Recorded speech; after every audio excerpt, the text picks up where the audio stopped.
Okay, so welcome everyone to our presentation. I will be covering cybersecurity, and Henry will be covering AI. So here's just a quick, brief agenda about what we're going to be covering today. A little bit about us and what we've been up to post-graduation. 3 subtopics under cybersecurity, and 2 subtopics under AI, followed by a quick Q&A session. So as Mark said, I'm class of 2020. I was a computer information systems major with a law minor. I've been working at CBIZ since I graduated, and it is a Boston-based company located at 500 Boylston Street, right in Back Bay.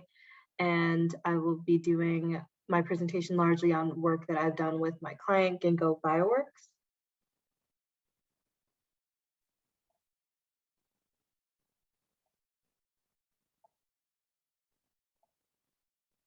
Henry, I can't hear you at all. Or no one, I assume no one else on Zoom can either. You're good now. Yeah, no. Okay, that was Mark's fault, by the way. That wasn't mine. Just so we're clear, guys. I'm Henry, class of 2020. I was a former sandbox tutor. I graduated with a bachelor's in Ecovi and a minor in CIS. I currently work at Deloitte.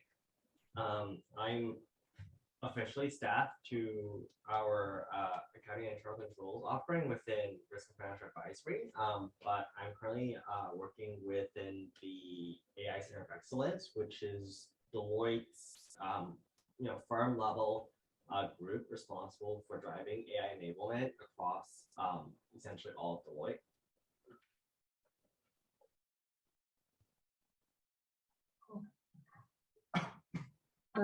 So this is a little bit about life post-graduation for us. Henry and I are both still working remote. So Henry, you can talk about some of the positives first. Yeah, absolutely.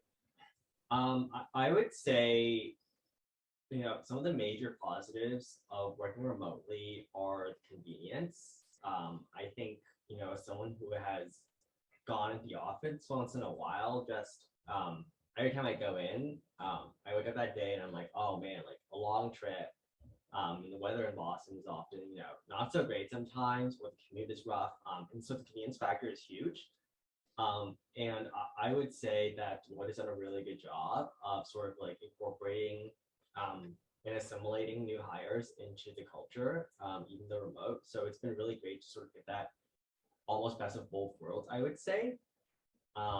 And then just having that flexibility to sort of step out and do personal things when you need to is a really great perk of working remotely. Yeah, and same for me. I've been able to travel and do so many other unique things that I would never have done had I been going into the office every day. Similarly to Henry, I've gone in a handful of times, but as like COVID has ramped up and back down, ultimately like it's been work from home, and it's really nice, like not having that commute in. You can live a little further, probably a little cheaper, rather than right in the heart of Boston, and it's given nice job security as well. But some of the not so positives, not everyone does so well without face-to-face interaction. Largely I work cameras on as a consultant, so it's always showing some face, but some people definitely do better like similarly like in-class learning versus learning remote, and some people just need to have that hands-on aspect. I would agree with that. I think there are times where as a new hire, mentorship is a little hard over the computer and stuff. It's hard to just swing by and ask a question. And meeting other analysts is a very intentional act. You sort of have to like schedule time with them. If you want to meet them in person, that's definitely a bigger hurdle than it is if you're in the office and you're like, hey, you just want to do something after work. It's definitely harder. And I think, and I don't know how much this applies to Jade, but for us, one of the perks of like consulting is sort of that traveling and sort of exploring new things. So definitely a slight bummer to not be able to have a lot of that in your life and be able to, like go to new places and see new things. Um,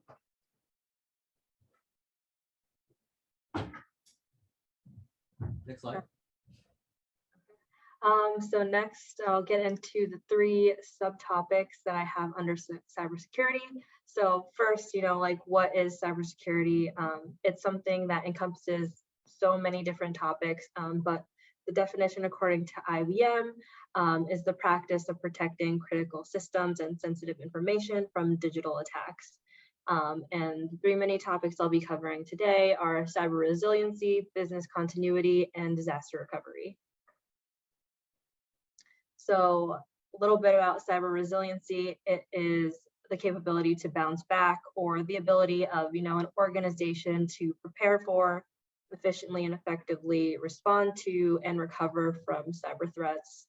So cyber threats can come in any form, one or another. One of the biggest ones that you hear all the time is ransomware. It basically just like locks up your computer and asks for money to get that data back. And for like a big company, that can be millions to billions of dollars, which is obviously not pocket change. But that's one that every company battles, just preventing that. So next, disaster recovery and business continuity. We want to prevent what's happening, like SpongeBob here, don't want any computer fires. It's really all about planning ahead and being proactive instead of reactive, helping to prepare a company or any assets to remain productive in the event of a disaster, and then making sure that the business can continue onward, because nothing is more harmful to a business than losing business and not being able to be productive. And then ultimately, of course, protecting company data, lots of company information and personal, private, identifiable information that's necessary to protect. So doing a little side-by-side here of what the difference between business continuity and disaster recovery is. So business continuity, your goal is to maintain functionality during a disaster, so making a plan before that disaster occurs. You want to reduce the risk of system and application downtime, like I said, making sure like business stays functioning, how to do that. So some of the most streamlined and upfront ways to do this are, backing up your data regularly, making sure that there's both replication and availability. So replicating that data to not only one location, but to physically distinct geographic locations. So in the case that, a gigantic hurricane hit the Northeast region, you wouldn't want all of your data stored in one data center in the Boston area. You'd want to look for something like, something maybe in Boston, local to wherever your company may be, and then something like far on the West Coast or even into another country. And that just reduces the possible risk of losing application downtime. And then last part there would be restoration tests. So making sure that those backups and data replication that you've done work to restore systems back up to full functionality, or at least functionality up to the point where the systems went down. And then there's 3 terms that you'll see here: RTO, MTD, and RPO. Business continuity will encompass recovery time objective, which is how long will it take to recover in the case of a disaster. So that is an assessment that will be done on every critical system and application. And then maximum tolerable downtime is assessing criticality. So what is the absolute maximum time that all systems or critical systems can be down before systems and the company starts to break down. So making sure that the goal is ultimately to never hit that MTD time, but rather stay below it. And then over onto disaster recovery. You want to recover according to business needs in the event of a disaster, so minimizing business disruption as much as possible. Obviously, in some cases, that may not be entirely possible, but definitely minimizing how much disruption circulates throughout a company and into clients. And as we've learned, disasters can come in many different forms. One of the most, unsuspecting ones for us right now was COVID-19. It caused so many unplanned for business disruptions as companies had to shift from, being in person and fully functional to many companies shifting to being fully remote, which was new for a lot of people. I went through that shift myself with work and at Bentley. The senior year got cut a little short, so all my professors had to switch rapidly from in-class teaching to Zoom, and not everyone was as fluent with it as definitely Mark and the CIS sandbox was, but it was just adjusting to that change. But some other examples of disasters are human error, which is always an inevitable thing. Someone presses a button and accidentally deletes everything, and it can't be undone. So trying to prevent that. Machine malfunction, a system crash. I can't tell you how many times Excel has crashed in the workday. And then natural disaster, so things like hurricanes, natural events. And like I mentioned, this is where recovery point objective comes in. So this is like, what is the goal to recover? Because in this case, the disaster has likely already occurred. So how long will it take for us to get back up on our feet? And this is just a little diagram of what a disaster recovery plan may look like for a company. So I went through with my client Ginkgo, and we did the disaster recovery, business continuity, and cyber resiliency plans all in one go. But a disaster recovery plan is always like a great place to start. And these are the pretty straightforward steps: assembling a plan, identify the scope, which is which systems, people will be involved here, appointing emergency contacts, designated a disaster recovery team, which usually consists of information security folk, and then assigning roles and responsibilities ahead of time, as well as next, like data and backup locations, as I mentioned. Then the next steps after a disaster recovery plan will be hopefully to restore technology functionality, and then regular testing and maintenance to ensure that everything is running smoothly. But that's all I have on cybersecurity. I'll kick it off to Henry. Okay. So a brief preface. Today's AI presentation is going to be relatively high level. And everything I talked about, you'll be able to look into more on Deloitte's public facing website. For those of you who are interested in sort of like the nitty-gritty of that work, I'm working with leadership on as to like what we can sort of like talk about, but I think we might say like the nitty-gritty for a different day. But today at a high level, we're going to talk about this like AI trends in the enterprise. And sort of like what we've seen going on, and then two, some specific parts of it that the world are working on. Still very like public and generalized, but it's very interesting. So first of all, AI in enterprise is a survey that Deloitte sort of conducts and releases every like year and a half or so, the fourth edition. And this graph you see on the right is sort of how we sort of place people or firms, right? In terms of their adoption of AI and the impact of AI on their business. So in the far right, those are the people who have both, done a lot of AI in their firms and also have seen a lot of, value in terms of what the AI has brought. And you'll see the numbers, right? The key message here is that, people are in very different places on this AI journey. And even though AI has been talked about for a few years at this point, adoption rates are definitely varied across, industries and even within an industry, and sort of where they are, and how comfortable they are with it. But the four main things that we found that are really important when applying AI to your firm and think about how you can sort of incorporate it is strategy, operations, a culture and change management approach, and also ecosystems. So go to the next slide.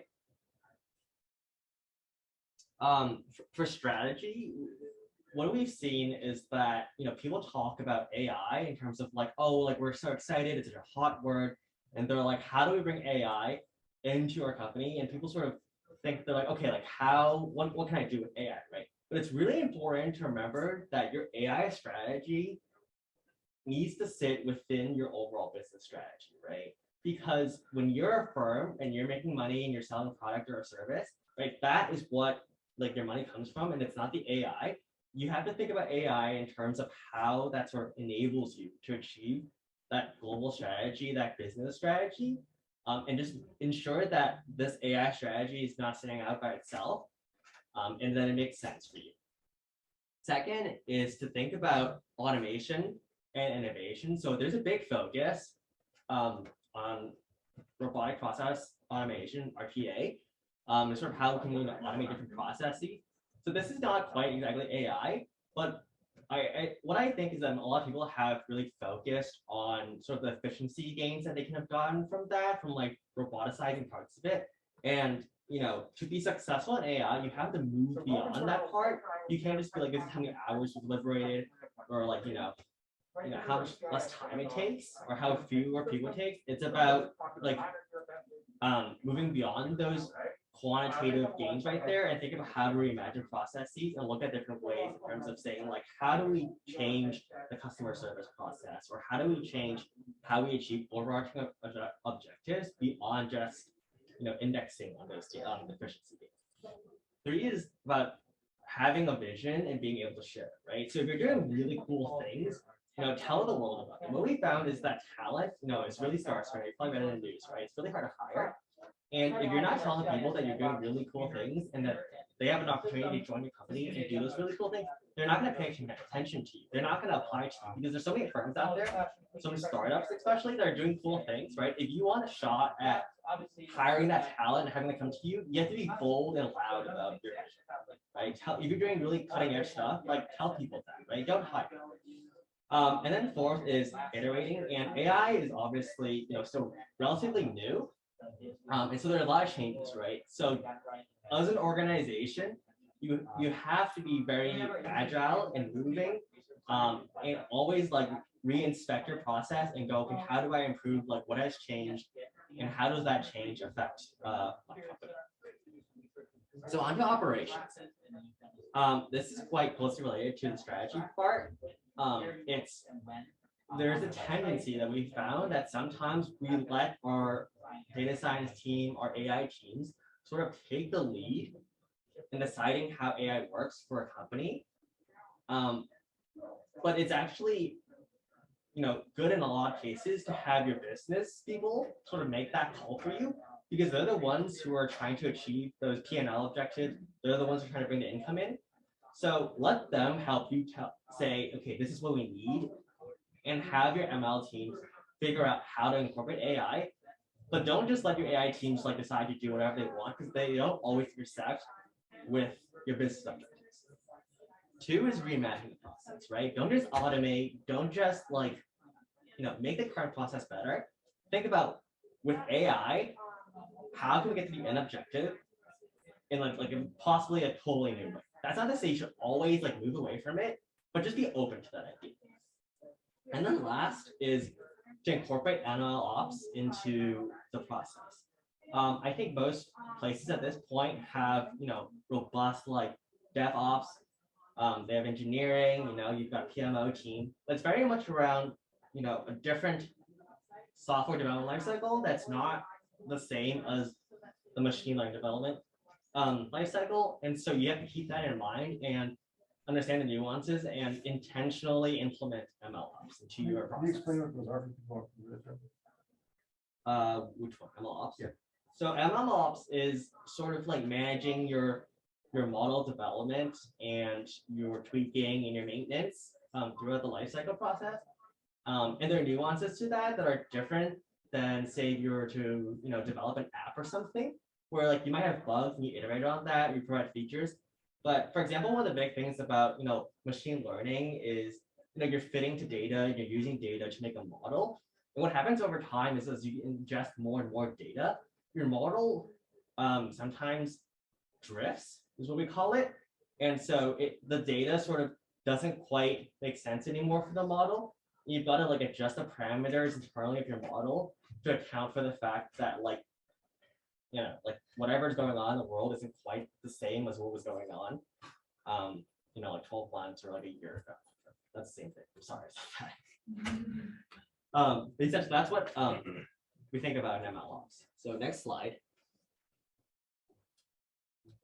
And then so culture is about how to bring AI into your firm and get that sort of buy, right? I think one of the things that people thought about when robots first came into the scene for like manufacturing and stuff was like, what's going to happen to our jobs, right? Like, we're not going to have jobs anymore. How does this affect my livelihood? So in the face of that fear, you sort of have to build that trust with your employees and your various stakeholders. That's not to say like you shouldn't have been doing this before, but especially with a really new technology where it's sort of ambiguous as the impact, right? Really focus on building that trust and communicate, your vision and how your employees fit into that big picture, right? With AI now in there. Two is a focus around data fluency.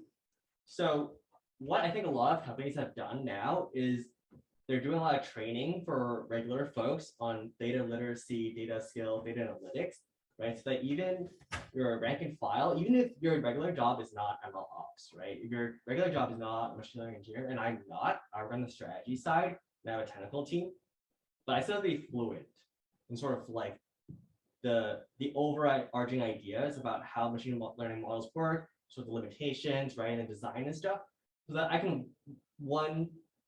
speak to the business side fluently about how The it works. bridge between Exactly, right? You want to be able to explain like what's going on to the business side, but then when business side has demands, you want to be able to say like, oh, like we can do that, we can't do that, right? You have that basic understanding. So give your employees the opportunity to do so is something that we have found is really important. And you'll find as you enter the workforce that even if your job is not related to AI, you'll probably be expected to understand what AI is and sort of how you might be asked to do a process that has AI embedded in it. And three is staying agile and experimenting with, both in terms of like, the models you're creating and the work and stuff, but also in terms of the approaches you take to implementing AI, because it's not just about culture, it's about change management, right? When you're doing such a major shift in how things work, you need that buy-in. You need people to sort of understand how they fit in. And sometimes the first thing you do might not work, so you just gotta try again and sort of listen to to the people. So on to ecosystems. This one is quite brief, but essentially what it boils down to is making sure your partners in this journey have diverse perspectives in how they see and how they make and how they model, right? Whether that's your hardware partner, your software partner, or your development folks, incorporate your business folks, your ethics folks and stuff to make sure that your models, right, reflect the world as we see it and that it actually is, and to not pigeonhole yourself, right?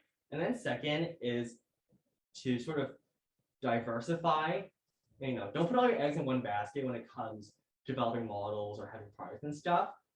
And I know there are conflicting, like, there are various views out there in terms of like whether to concentrate or not. But when you have options, right, and say like a startup disappears, you're not left out in the open because like now all your software is gone. Next slide. So this part is something that I'm quite interested in myself, and that I do a lot of like internal work, learning from these people, and it's the rise of trustworthy AI, right? It is, like as I talked about earlier, AI is very new, and there's a lot of ambiguity as to how things are going to be done and their impact on people.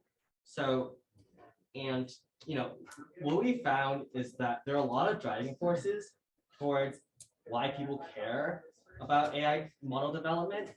So things like moving fast and failing fast, right? Like big tech companies do, isn't always going to work. It's great to be able to experiment and stay agile, of course, but there are certain industries and certain like tasks where like you want to be safe, you want to make sure everything works the way it's supposed to, and that errors just aren't as acceptable in, for example, like medical providers, right? Because like people's lives are on stake. Regulatory pressures, whether that's like antitrust or like banking consumer protection laws and stuff. A lot of these things you have to keep in mind as you build AI into your company, and you have to work within a highly regulated environment and sort of keep that in mind. Third is societal demands.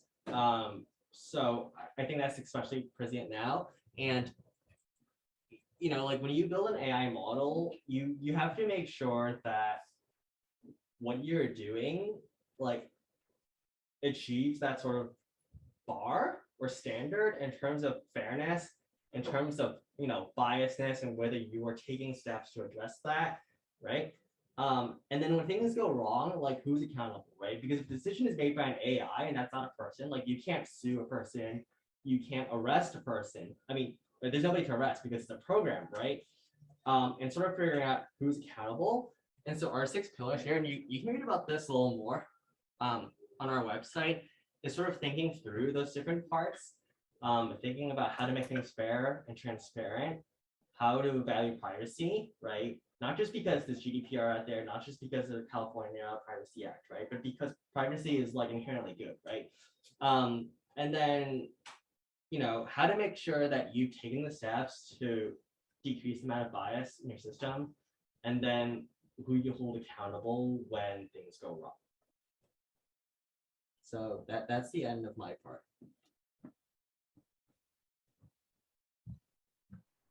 This is just, encouraging all students, Bentley, to, investigate cybersecurity and AI. I don't think either of us, knew we'd be working here when we were graduating Bentley. So, it's great to evolve. And these are 2 of like the biggest trends in technology that you'll see. And there's like bountiful, career paths to choose down this road. But thank you so much for your time. We can answer any questions. There we go. So, who's got questions or comments? Please put yourselves up on the screen and just unmute and go for it. I guess I can ask one. Can you both kind of explain what you do on a day-to-day basis at your job role? Henry, you go first. Sure. So I am not aligned to AI, officially, like I said earlier. And I sort of like stuck my way into the AI Center of Excellence, if you will. But my day-to-day essentially is a couple of things. It's talking to my technical teams, the actual engineers and stuff, and talking through their models, the roadblocks that they're facing, often data related. That's like a big thing that we didn't really talk about here. Is data is a really big part of artificial intelligence, and having good data, lots of it, is really important. So that's a big thing we talk about a lot. We talk through the progress. We talk about sort of business requirements, like I said earlier. So we are AI enabling all of Deloitte, right? And you see across the country from this one team. That is our mandate, right? So it's saying, okay, like this is what we want to do. Like, can we do it? How do we do it? We talk with the businesses in terms of, like what our progress is, what limitations are, whether we need anything from them. And then it's things like looking at current client engagements and stuff and saying, is there an opportunity here for us to embed AI, right? And that's a conversation we have with our technical team and our business clients, and we sort of I'm that bridge there where I'm out there like looking for those opportunities and then trying to see where we can plug and play essentially. What would you say is like the percentage of projects that you've seen that they actually do implement AI? So I don't have that number for you. I don't really know because well, for one, I only oversee our like financial services related things. So I do accounting, internal controls, and M&A. So I manage those areas. Somebody else manages like cyber. But what I'll say is it's not even like by project. I think there are a couple of things. It's like how comfortable the company is as a whole with AI. Some companies are more agile than others, right? Their culture is a bit more welcoming of sort of that systemic change towards AI. And then looking at different teams, some parts of the company are probably more easily AI enabled, right? Like point of sales or like retail stuff, versus like manual process, like I don't know, like some accounting thing that you might have to personally attest to, right? Because of SOX or whatever. And so like that's harder. So there are a lot of factors at play that sort of make that number not particularly helpful. Oh, I don't know if Jade wanted to. Yeah, sure. So my day-to-day honestly is a lot of meetings. Everyone sees this background like all day for me. But my direct report team is about 10 people large, and we'll have like, a stand up or a check-in for the day or the week. And most of the day, like I can report back directly to my manager. But then on the client side, I have a lot of client meetings during the week. And something that's great about my job is I'm never just working on one project at a time. And I'm sure it's the same for Henry. We have multiple clients, multiple different engagements going on. And cybersecurity consulting is just like one half of what I've been doing. So the cybersecurity definitely takes a large amount of time. It's very detail oriented. And then like some of the other half of my jobs is looking at IT general controls. So making sure that, companies have enterprise-wide controls that are that cover and assess overall IT assets. And that's largely because one of my larger clients has just gone public. So they're also facing a SOX audit as well. But a lot of client meetings in the day-to-day. So a lot of face-to-face interaction, even when it's not really face-to-face, a lot of voices. And when I'm not in meetings, it's a lot of independent work for those different clients, testing their controls, making sure they're working they're operating efficiently and effectively, and they're also designed properly. And yeah, just making sure that companies' IT assets, it can look like I see AWS every day. So making sure that AWS aligns with, a company policy is a lot of what I'll also do. I have a question for both of you. Is there a Bentley experience that you had that you think really prepared you for your careers? I think it's your turn to go first, Jade.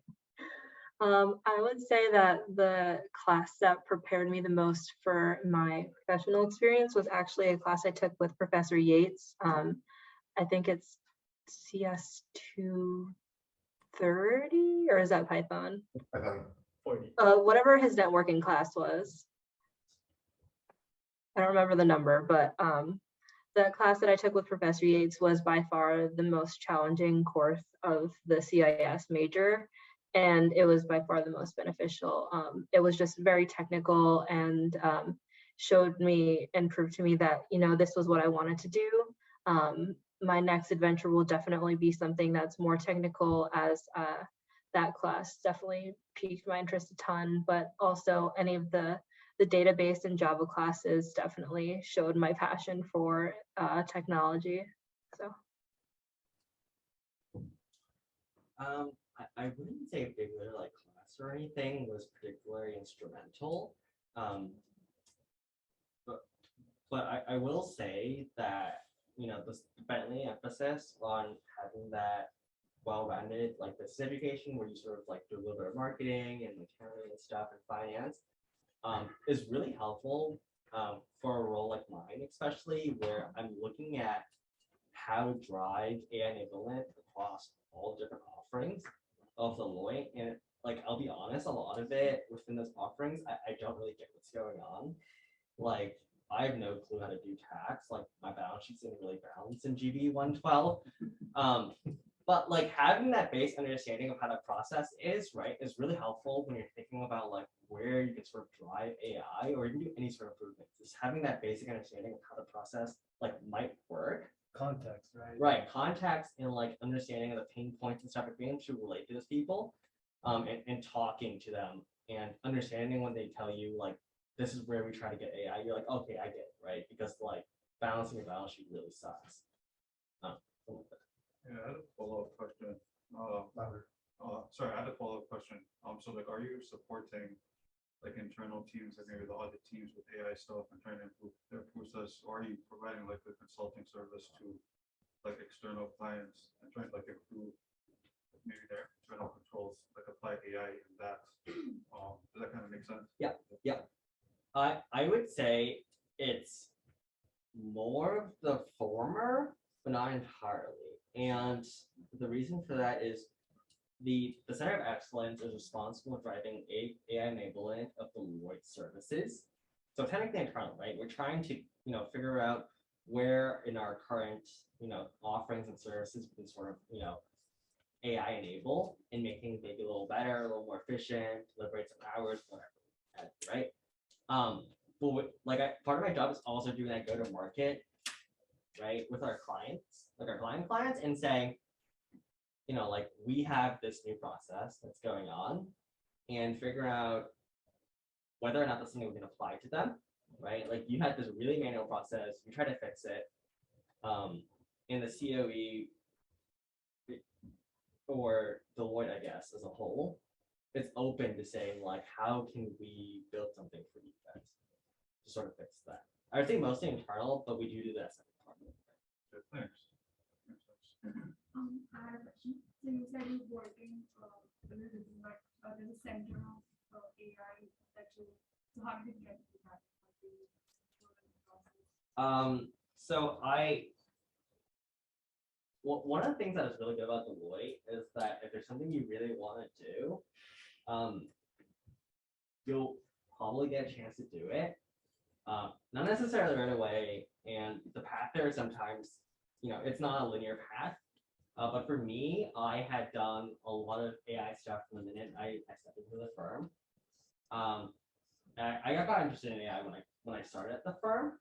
Like I said, I was an Eco-Fi major, like as a minor in CIS, but honestly, like I was a pretty bad coder. Like Jade is infinitely better. But it's sort of just being plugged in with those people and sort of networking, keeping my ear to the ground about opportunities.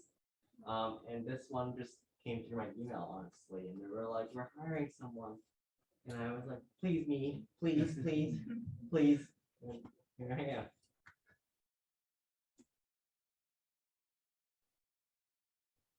So is that like how the staffing of projects typically go? Once you're employed, do you have to look for projects on your own through like networking and stuff like that? So I think Jade maybe will talk about her experience as well. But for us, it's twofold. If you really don't care,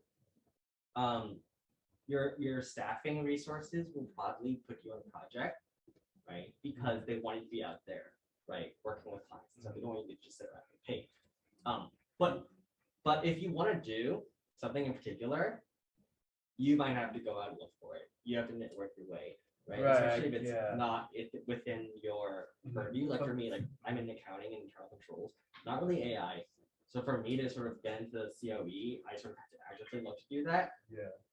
Like for me, I'm in analytics, but that's still pretty broad in terms of the projects you can be doing and the industries you can be in.